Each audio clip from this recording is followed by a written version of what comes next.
Is there a problem here?"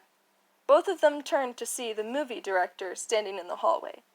He was a short, round man with a bald head, and eyes amplified by the round glasses he wore. He smoothed out his old-fashioned suit and coughed, trying to elicit an answer from one of them.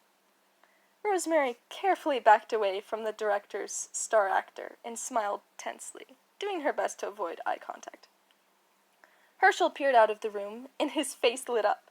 He ran out, grabbing the director's attention, and started to speak, but immediately choked on the mouthful of toast he had yet to swallow. After a moment of coughing while the director laughed, Herschel finally regained his voice. "Director, I need you to change our parts. I have to be in the toast scene."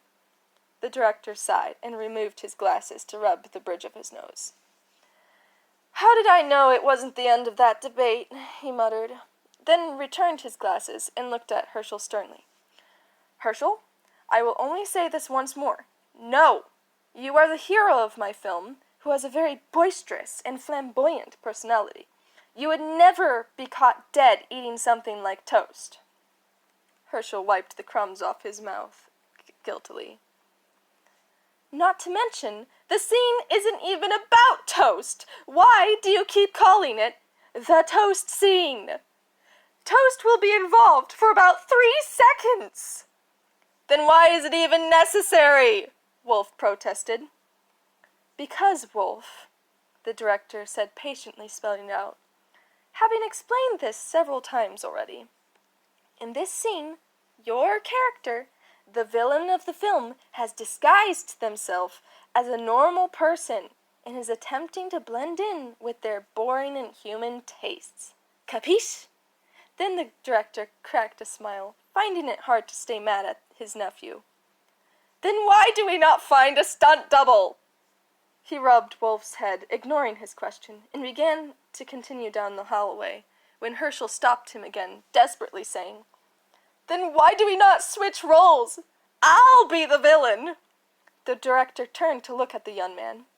He surveyed his bright, sporty clothing, his wiry build, and his earnest expression, and his cute features topped with wavy blonde hair.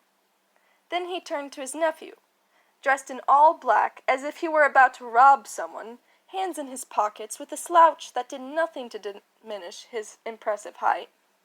And lastly, the brooding scowl that rested on his face, which was half hidden by the shaggy dark hair that flew as it pleased.